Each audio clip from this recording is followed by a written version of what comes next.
morning everyone! Welcome to another EDJ Open House Tour. Today guys, nandito po tayo sa Antipolo City. Ang bagong ipipicture natin ngayon is corner, single, house and lot. Dito sa side na to, meron kang 3 panel. Access mo, papunta sa inyong 2-car carport. Alam nyo guys, ang maganda dito sa corner, single, house and lot, katabi niya na mismo yung guardhouse at meron ka nang nagbabantay 24/7. At ito yung pedestrian gate. Kung mapapansin mo, corner single house and lot, 2-story po yan. Tara, pasok tayo sa loob, check natin kung anong meron dito sa loob. Pagpasok mo dito sa pedestrian gate, meron kang 2 steps papunta sa yung huge and large door. Both side, meron kang 2 panel ng glass. At dito, ito naman po yung front easement, mga nasa 3 meters yan. At dito sa side na to, ito yung easement mo papunta sa 2-car carport. Bago natin pasukin yung loob, ikutin muna natin yung easement niya. Yan guys, kung mapapansin mo dito sa fence, yan yung kabila ng street kung nasaan yung guardhouse. Meron ka ng outdoor, gorgeous lighting feature. At dito sa side na to, meron kang 2 panel ng sliding glass door papunta dito sa lanay. Yan. Itong side na to is naka-concrete, tapos yung in between niya, naka-ano po yan, wala siyang concrete o tiles, kaya kung mapapansin nyo, yan, may mga damo-damo pa po siya. Pwede kayong i-landscape nyo yan o magtanim kayo ng mga gusto nyong halaman o gulay. At dito, ito, meron kang isang panel ng steel gate. Yan, pwede mo itong maging access palabas po dito sa house and lot. Kung ayaw mo dumaan dun sa pedestrian gate or dun po sa inyong 3 panel ng steel gate. Ngayon guys, itong side na to, meron kang everyday kitchen at itong door, yan yung papasok sa inyong kitchen. Tara, dito tayo naman sa side na to, libutin na natin yung house and lot. Ito naman yung 2-meter easement mo, papunta po dito sa inyong 2-car carport. At ang maganda dito sa carport, covered parking itong side na to. At actually, itong taas na to, dyan yung sa master bedroom. Dyan po sa walk-in closet, saka yung toilet. Yan. Continue tayo dito. Ito yung accent natin para sa fence at yun yung pedestrian gate kanina. At ito naman po yung 4 panel mo ng sliding glass door. Mula dito, yan, papasok ka naman po sa living area. Ngayon, samahan niyo po ako. Dito po tayo dumaan sa inyong huge and solid door. Meron pang akong walis. Yan, itong large and solid door niyo po, ang handle niya naka-black mat. Tapos yung inyong lock dito, na naka-smart lock door po yan, black mat din. Yan, pagpasok mo dyan sa door mo, ang unang we-welcome sa'yo, itong maganda mong living area. Ang ganda ng space ng living area. At naka-finish na po siya. Lalagay mo lang dito yung TV console mo. Yan, meron ka na ditong cabinet. Yan, drawer. Tapos, naka-open shelving yan. Saka itong side na to. At itong pinto na to, ito naman po yung inyong toilet and bathroom under the staircase at matatagpuan nyo po ito dito sa ground floor. Naka full tiles, yung shower, yan, shower enclosure, yung toilet, saka yung sink. Ngayon, next naman po natin, itong side na to, yan dito may modern light ka, tapos ito yung hagdanan papunta sa inyong second floor, na din yung mga bedrooms. Mula dito, dyan sa living area, may 2 panel ka dito. Ito yung magiging lanay mo. Yan. Palabas ka dito sa 3 meter na easement mo. Ito yung front ng house and lot. At yung taas nito guys, ito yung family area. I-close ko lang ito. Next natin siyempre, kung meron kang living area, hindi mawawala ang dining.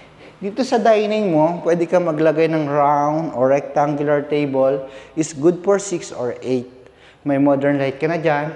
At yung ceiling nga pala, para di natin makalimutan, naka-woods ceiling design po siya, yung design niya. At may Cove light po yan sa gilid at may mga LED light na. At itong area na to, for another ventilation natin, maganda kasi maaliwala sa isang house na talaga maraming ventilation tapos mapuno pa yung paligid mo. Yan, ito yung likod ng gilid ng house and lot mo. At next natin, siyempre kung meron kang dining area, ito naman yung spacious kitchen mo. May upper cabinet ka dito, may LED na yan dyan, yung ventilation mo.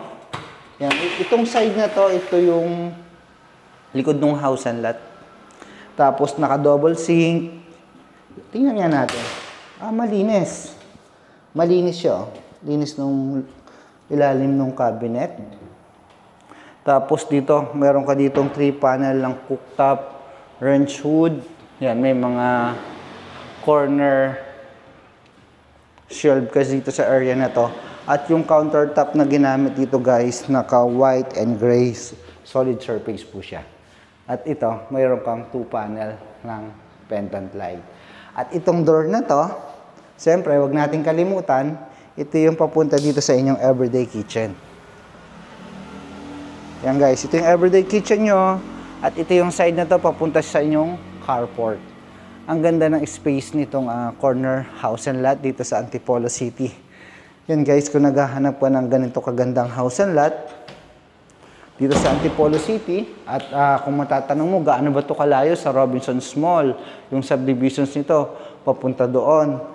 More or less, nasa 6 kilometers po siya. At itong subdivisions mula naman po sa SM Masinag, more or less, nasa 7 kilometers po. Yan. At yung labas ng subdivisions, commercial na. Nandun yung mga McDo at mga ibang mga groceries.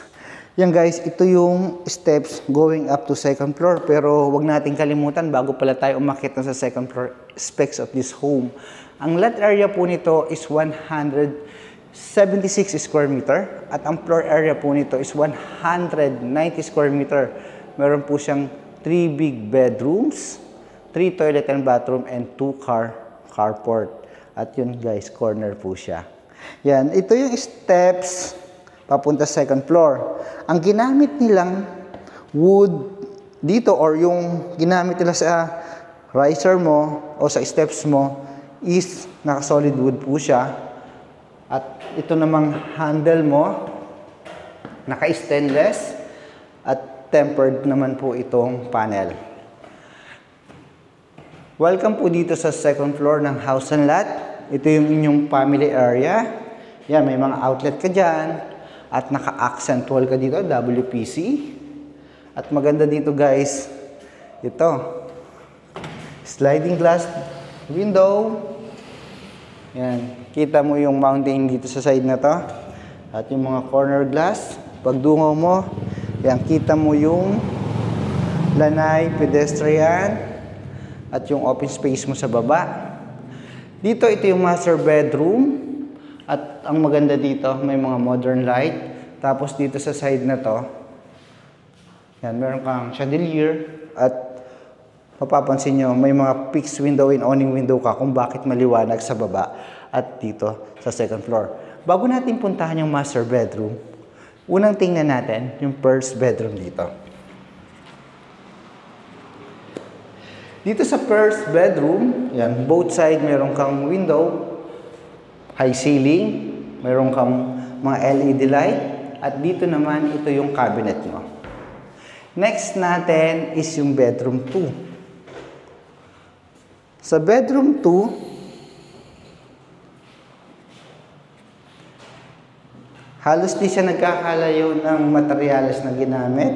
Ang pagkakaiba lang yung layout nitong bedroom 2. Yung cabinet, parehas sila ng design at materyales. Kung mapapansin natin, sa bedroom 1 and 2, wala siyang toilet and bathroom. Meron po siya ditong common. Ito yung shower mo. Yan. Shower enclosure. Yung toilet mo dito, naka-G. Tapos yung sink mo, oy, malakas yung tubig. Naka-G din. Yung pressure niya. Biglaan. Yan guys, ito na yung door papunta din sa master bedroom. Yan, sa master bedroom mo, una mapapansin mo dito itong corner, saka itong area na to.